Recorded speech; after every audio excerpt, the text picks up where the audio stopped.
Polícia número 12, 20 de agosto de 1998, fita 12, entrevistado Luiz Henrique Stille Filho, desembargador. Excelência, antes de tornar-se magistrado, o senhor ocupou diversos cargos no Poder Executivo, notadamente na carreira de policial. Como então se relacionava com o Poder Judiciário? Nessa fase, é preciso que se diga que eu ingressei na polícia com 17 anos apenas. Nem podia fazer concurso, porque os concursos eram de 18 para cima, como hoje o são.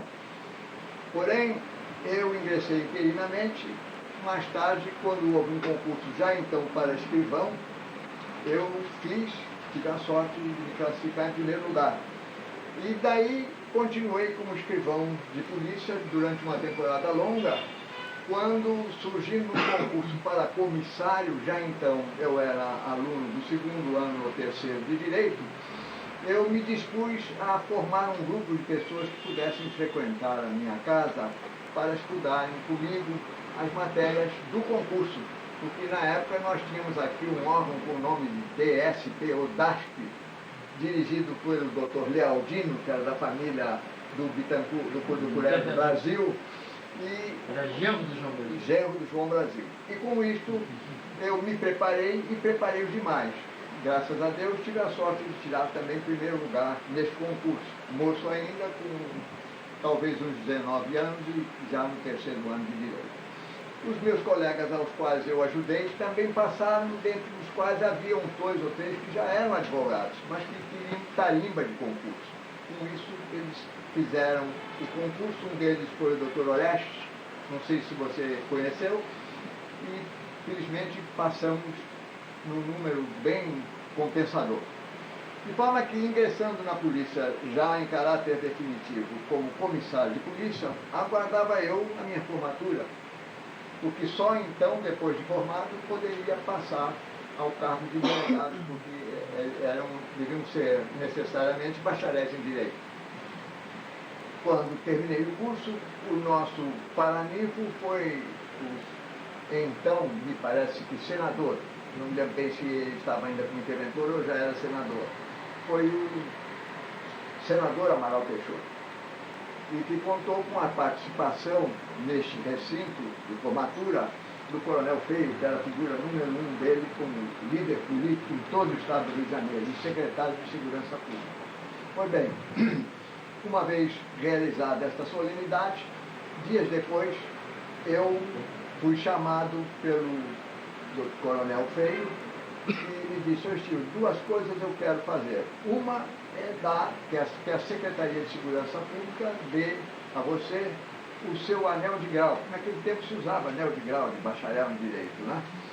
E outra, que você nos arranje umas 5 pessoas que possam aceitar o cargo de delegado, porque eu pretendo reformular e imprimir um cunho especial à polícia, com pessoas novas, bem orientadas e dedicadas de modo a fazer carreira.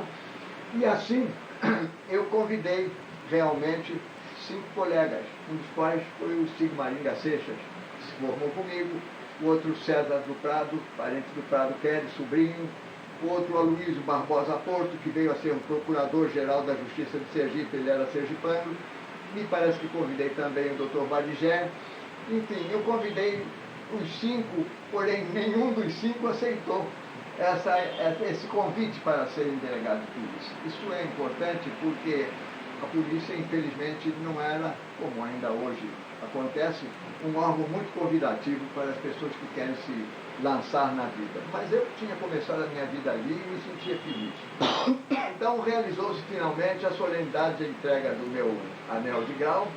O coronel reuniu a Secretaria de Segurança, fez um discurso muito bonito, muito atencioso, e eu, da mesma forma, respondi com um discurso que àquela altura para mim era muito honroso, agradecendo e procurando enaltecer a posição dele como secretário de Segurança.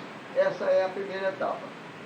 A partir daí, eu fui nomeado então delegado de polícia, e como delegado de polícia me iniciei na comarca de Vassouras, e logo depois fui para Caxias, mas discordei de uns acontecimentos políticos em Caxias que envolviam a polícia em matéria de suborno, e o Coronel Feio achou melhor eu sair daquele meio porque o ambiente estava muito carregado. E me trouxe então para delegado da capital, Niterói. Então tinha naquela época só um cargo de delegado, que era o delegado da capital. E eu, mocinho, muito orgulhoso, vim para delegado da capital. Desembargador, o senhor falou que havia problemas em Caxias. Há uma personalidade em Caxias muito... eu não quero me limitar aos aspectos políticos, mas já sei que... Houve alguma coisa com o futuro deputado Tenório Cavalcante? Bem, em verdade, eu não posso, a esta altura, fazer um retrospecto da vida daquele deputado, porque ele já é morto, tem sua família, existem até netos dele que estão atuando brilhantemente aí no Rio de Janeiro, na política. Porém, ele era um político muito atuante e também muito dominante, muito absorvente. Era quem comandava Caxias nessa época. Mais tarde, quando eu vinha a ser delegado de jogos, costumes e diversões, o então secretário de Segurança, Major Mário de Carvalho Vale, me designou para presidir todos os inquéritos de lá. E eu tive a oportunidade de dar uma batida na casa do desembargador, do deputado Natalício Tenório Cavalcante Albuquerque. Fui, em verdade, recebido por ele com muita grandeza, com muito respeito, com muita fidalguia. Entendeu? Porém, ele me disse, eu ando armado, tenho armas, preciso tê-las porque sou um homem muito visado e posso sofrer atentados, de forma que as minhas armas estão aqui entregues a Vossa Excelência. Revólveres possantes todos. Ele disse, agora se o senhor me permite, disse ele, eu lhe entrego também os documentos que são os meus portes de arma. Qual não foi meu espanto quando os documentos que ele me entregou eram assinados pelo ministro da Guerra, o general Góes Monteiro. Eu disse, deputado, eu sou o delegado novo, quero fazer carreira, vim aqui por cumprimento de dever superior, mas nunca eu cometeria praticaria uma atitude dessa natureza incompatível com os princípios de ética e de respeito às autoridades superiores. Vossa Excelência apresenta um documento assinado pelo ministro da Guerra, quem sou eu, um mero delegadinho, para apreender esse documento. De forma que Vossa Excelência ficará com os seus revólveres e eu voltarei, vou fazer o relatório da minha diligência e vou fazer constar isso e fiz constar. E aí morreu essa passagem. Desembargador, como autoridade policial de certo prestígio, que chegou a ser, até ser, é verdade, devidamente secretário de Segurança, qual era o relacionamento da então polícia com o Poder Judiciário? Vossa Excelência, o senhor, colega, apresentou uma pergunta realmente muito objetiva e importante. Eu diria o seguinte, na verdade, àquela altura, a Secretaria de Segurança, colocada em frente ao edifício do Tribunal de Justiça do Estado, tinha bom relacionamento, respeitoso sobretudo, submisso sobretudo, com o Poder Judiciário do Estado. Dávamos pessoalmente com quase todos os desembargadores, respeitadas as proporções de natureza funcional. De forma que eu era uma pessoa que tinha sido aluno do presidente, então, do Tribunal Regional Eleitoral, que era o desembargador Ferreira Pinto, uma figura digna de todos os encômios, porque foi sempre um homem muito voltado para os interesses da justiça e, por que não dizer, até mesmo para os interesses da polícia. Foi político, tendo sido eleito, inclusive, vereador do município de Niterói. Qual o relacionamento com o judiciário nesse período? O meu relacionamento com o judiciário não podia ser outro, senão o de perfeito entrosamento, respeitadas as hierarquias que deviam ocorrer de cima para baixo dos tribunais de justiça com uma mera Câmara Municipal de Niterói. Mas, afora isso, eu tinha um relacionamento também, que sempre continuou bom, com o Coronel Feio, que durante todo o meu período de membro da Câmara Municipal de Niterói, eu mantive contatos com ele permanentes. Mas é uma passagem que eu gostaria de revelar, porque ela marcou uma época. Era eu vice-presidente da Câmara Municipal de Niterói. Era o líder do meu partido, que era o Partido Republicano, que tinha como presidente no estado do Rio um ex-deputado famoso, muito consagrado, respeitado, que era o doutor Norival de Freitas. Morava então perto da prefeitura, num prédio que ainda está pertencente hoje à prefeitura, porque ele e a esposa acabaram sendo mais tarde assaltados e foram mortos. Pois bem, eu estava na Câmara num daqueles dias de agitação, porque os líderes do governo na Câmara, que eram pessoas ligadas ao Coronel Feio, era o vereador Guerra, o Milton Guerra, não é? O Afonso Celso, não é? O Coronel Pires, que foi meu professor na faculdade, o Altineu Corte Pires, e o Edson Martins. E surgiu um incidente entre eles e o Coronel Feio, porque eles queriam que o Edson Martins, que fora presidente da Companhia de Águas e Esgotos, hoje SEDAI, queriam eles que o Edson Martins continuasse na Companhia de Águas e Esgoto, como também diretor da companhia que era. Como o coronel não pôde fazer isso, eles renunciaram coletivamente. Então, ficamos na dependência da escolha de uma pessoa para presidir a Câmara. Vira-se o representante da UDN, Álvaro Caetano de Oliveira, se não me falha a memória, e disse: "Seu Estil, você já sabe o que está acontecendo?" Eu disse: "Na realidade, não sei. Olha, o seu voto é o voto de Minerva, de desempate. Para o lado que você votar, você vai dar maioria." Aí verifiquei e realmente acontecia isso. O PR, para o lado que votasse, eu era o representante do PS, daria maioria. Ele disse: "Bem, eu vou conversar com você daqui a um dia ou dois, amanhã nós conversaremos."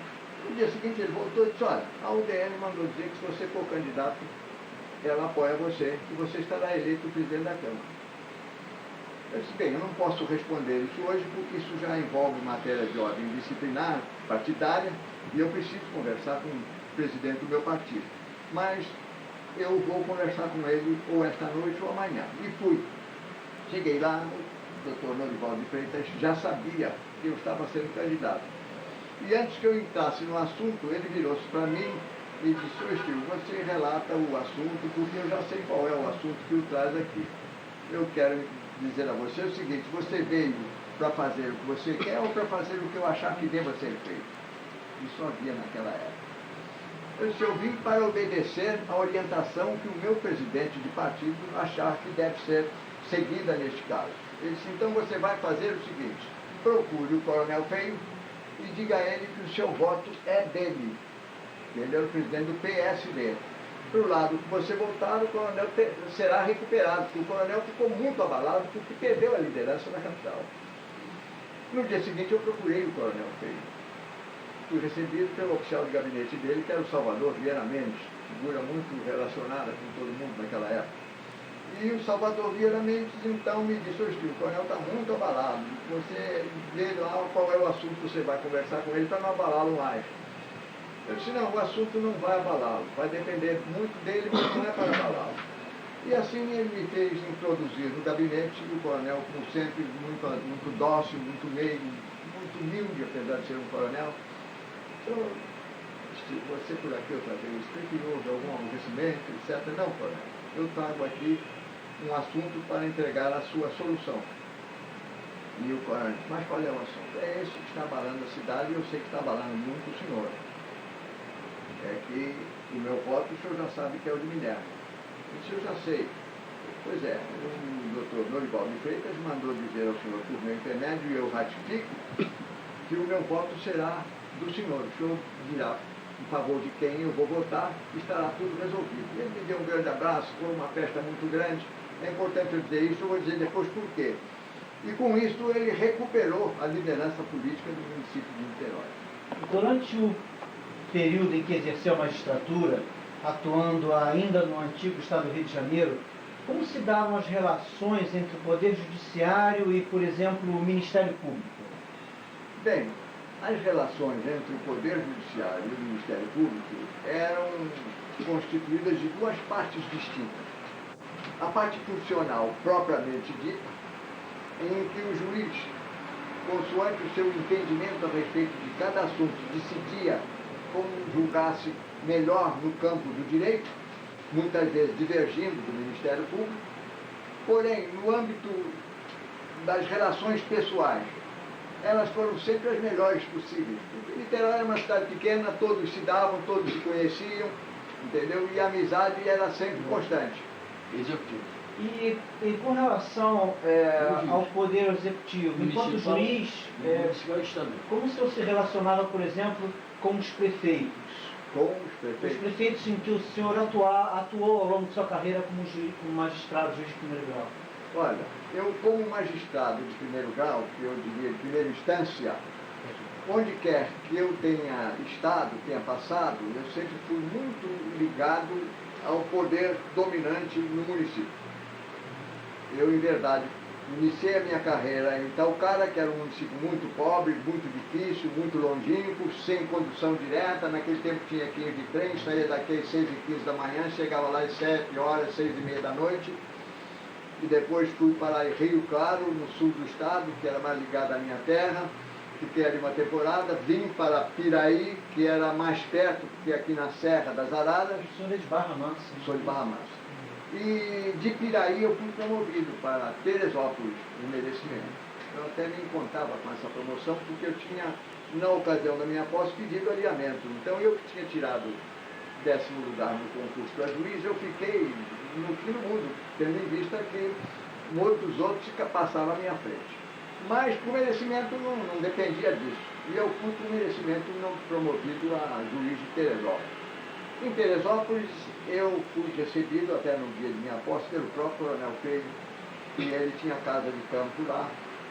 O genro dele, que era, afinal de contas, o comandante da Polícia Militar, e chegou a general na reserva, coitado, foi atropelado na Avenida Amaral Peixoto e morto ali por um ônibus, e por coincidência e capricho do destino, já então eu era segundo juiz da 2ª Vara Criminal, quando acabei julgando o motorista que o matou, mas absolvido, entendeu?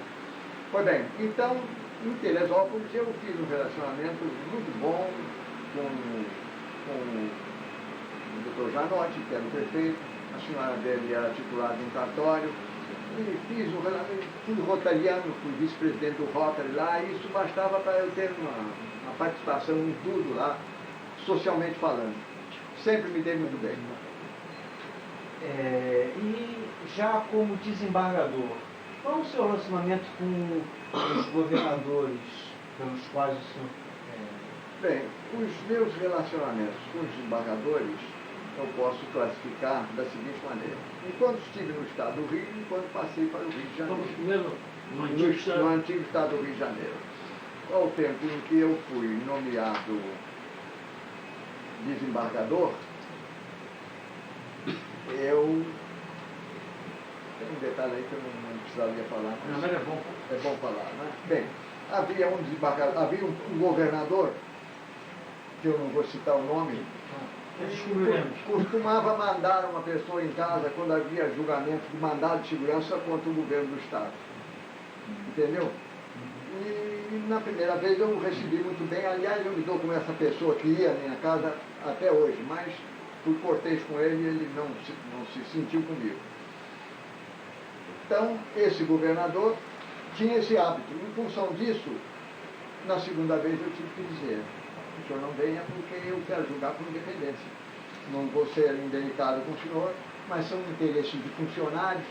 Ele pôs um secretário de administração aí, que era o Cunha, que passou a perseguir o funcionalismo de uma maneira retroagindo ao passado para cancelar direitos que estavam mais do que consolidados na vida funcional dele, direitos adquiridos que ele não podia de maneira nenhuma alterar. E por circunstâncias interessantes, ele tinha sido meu colega na polícia, depois acabou, ele era dentista, depois acabou se formando em Direito, veio secretário de Segurança não, de Administração, e passou a ser o homem, o tal. Ele tinha um coronel que era acompanhado dele, que era quem o escorava. Então, eu passei a votar contra ele, com quase que sistematização. O funcionário vinha, apanhava o processo, ia examinar e dava o direito que eu achava, mas quase sempre eu perdia. Porque já tinha um grupo lá que estava formado para moralizar o Estado. Esse era o fundamento. Como dizem hoje em relação à justiça, né? Tirar os privilégios da justiça. Não tem privilégio.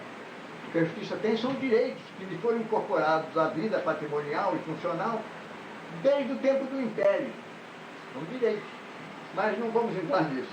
O certo é que, em função disso, com esse governador eu não tive bom relacionamento. Porém, o seguinte e os demais, eu tive sempre bom relacionamento. O seguinte, qual foi mesmo? O Padilha, por exemplo, eu tive um relacionamento muito bom. O seguinte, esse do governador, Você está fazendo uma pergunta meio esperta, né? Mas você pensa aí para o São Gonçalo, se você quiser, que você acaba encontrando. Bem, então é o que eu posso falar. De forma que eu passei a me dar bem com todos eles, e excelentemente, na época da fusão, já no Rio, o Chagas Feito. O Chagas Feito foi muito bem e ele me ajudou muito em muita coisa. A importância dessas associações para a magistratura é tal que, a não ser que a pessoa possa acompanhar de perto o que se faz e o que se fez, compreende?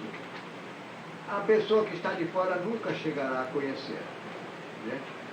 Se me permitisse, eu leria uma partezinha aqui no final do meu relatório, porque eu falo sobre isso, entendeu?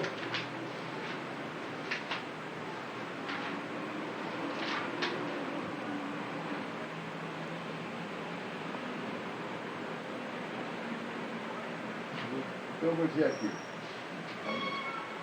Achava-me na presidência do antigo Estado do Rio de Janeiro, quando por força da Lei Complementar número 20, já então em vigor desde 1º de setembro de 74, tornou-se necessário dar início aos trabalhos da anunciada fusão entre os estados do Rio de Janeiro e a Guanabara.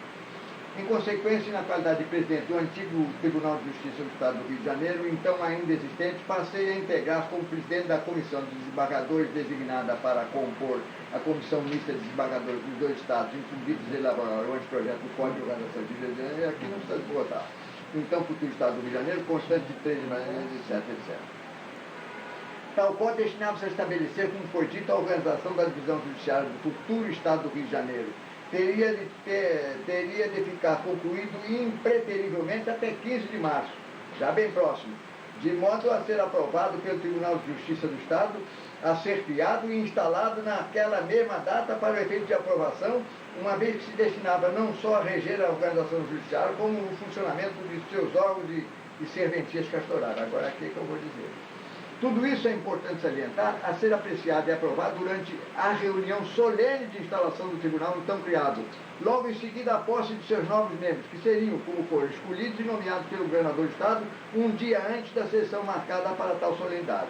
Por tudo isso, fácil é compreender, agora entra a pergunta, fácil é compreender-se, desde logo, que tal fato, ocorrido assodadamente, constituiu fenômeno sobremodo complexo no âmbito administrativo dos poderes em questão, o velho e o novo, dadas as circunstâncias de serem fundidas duas diferentes magistraturas de carreiras distintas para a formação de uma única de natureza vitalícia, em consequência de uma fusão apressada e até então inédita de dois estados autônomos da União. Então, eu faço uma citação aqui.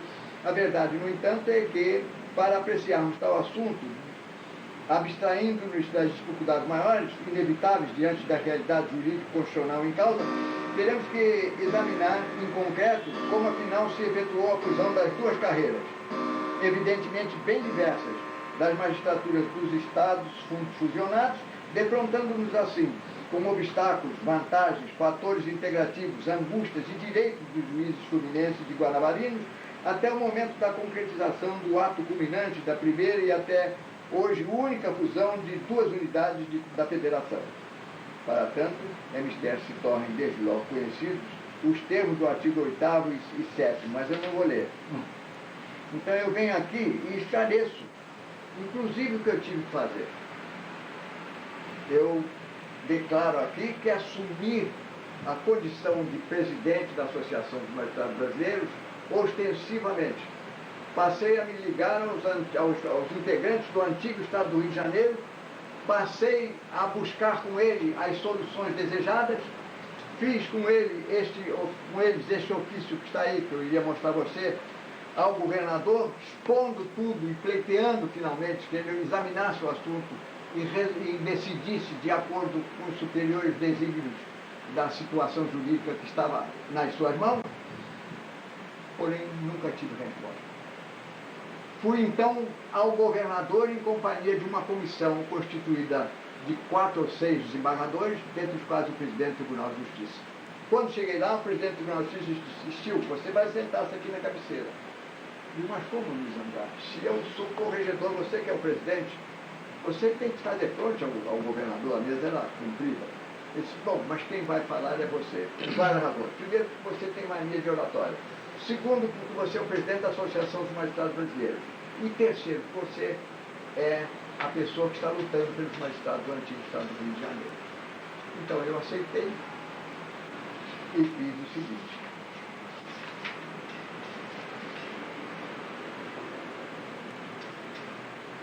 Por fim, convidado a comparecer a uma reunião de desembargadores perante Sua Excelência o Senhor Governador, coube a mim, por convite do então presidente do Tribunal de Justiça do Novo Estado, desembargador Luiz Andrade, fazer uso da palavra, uma vez que era eu não só o representante dos antigos magistrados do extinto Estado do Rio de Janeiro, como também o presidente da Associação dos Magistrados Brasileiros. Honrado pela distinção a mim conferida, fiz uso da palavra, esclareci os pontos que mais necessitavam da atuação do governo e pleiteei educadamente a desejada solução para o assunto. Esta, no entanto, só nos foi concedida através da Corte Máxima do país ao decidir, como fez, pela procedência das representações números 933, 938 e 953. Daí resultou a resolução número 4, em que o tribunal mandou cumprir aquelas coisas. Agora, para isso, esse ponto eu desejo esclarecer. Eu fui a Brasília procurar o ministro Alckmin para expor toda a situação, ele foi o relator de toda a situação do Estado do Rio, o sofrimento, o fato de relegarem um plano totalmente inferior em que eles não podiam subir porque mandava ser regido pela legislação anterior de um Estado morto, que não existia mais. Segundo, fui procurar em Pernambuco o ministro Jaci Falcão na casa dele, na praia, numa das praias, lá em Recife.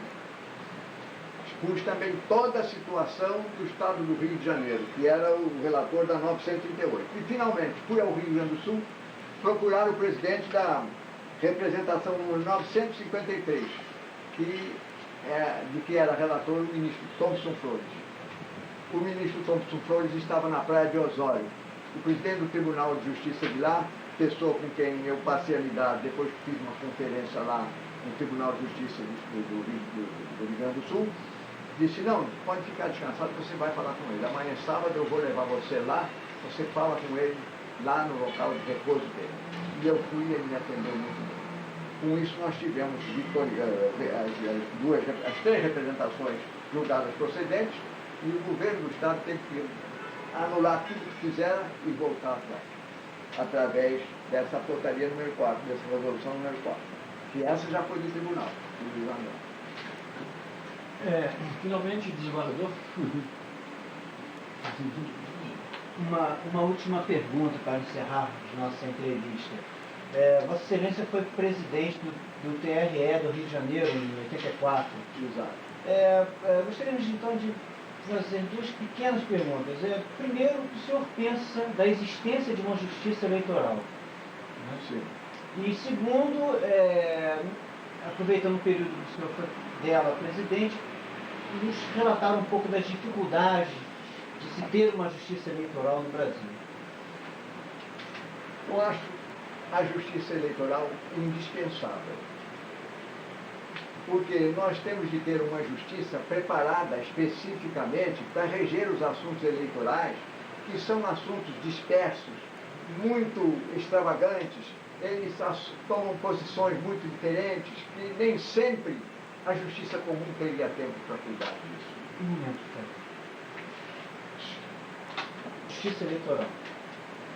Bem, eu acho a justiça eleitoral indispensável.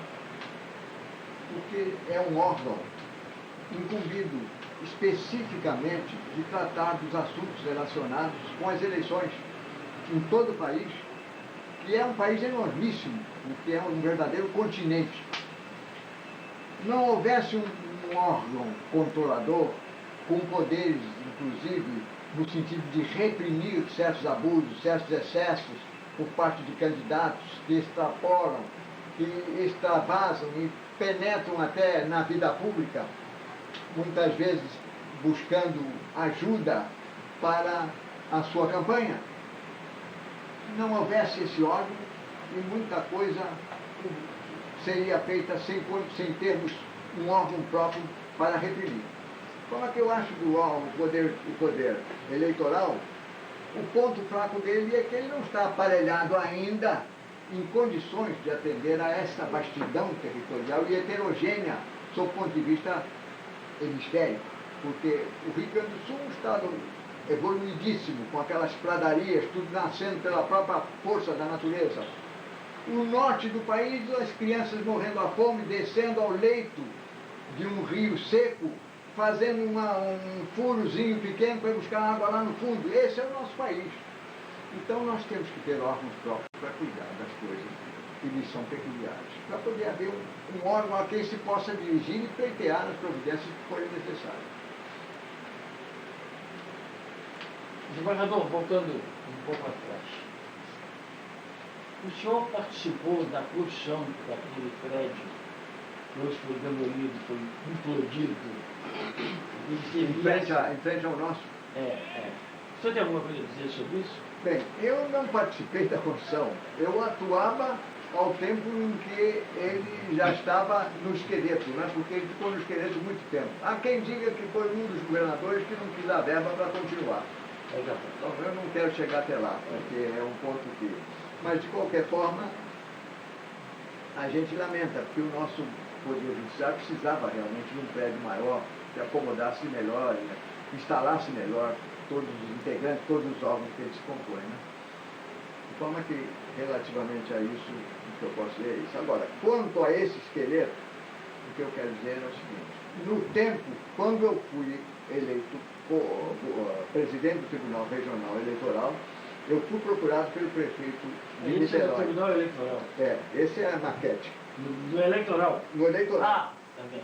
Eu estava confundido com o da justiça. Não. Eu fui procurado pelo prefeito, não é? Que é, aqui nós temos o nome dele. Valdemir. Que era o então médico, Dr. Valdemir Bragança. E ele me disse: olha, desembargador, eu estou com um pedido aí há muito tempo, de uma coisa que me parece justa, mas que eu não consigo fazer isso chegar à fase do julgamento. Atendi muito bem, então ele me esclareceu. E aquele prédio que está em esqueleto da Justiça Eleitoral, eu gostaria, como prefeito, de concluí-lo e cedia 1, 2 ou 3 andares que fossem necessários para a instalação das zonas eleitorais de Niterói. E realmente nós tínhamos várias zonas e pagando aluguel para isso, e aluguel caro, porque sabe que quando é para a União, o Estado ou o município, sempre eles cobram mais. Então, eu atuei nesse sentido.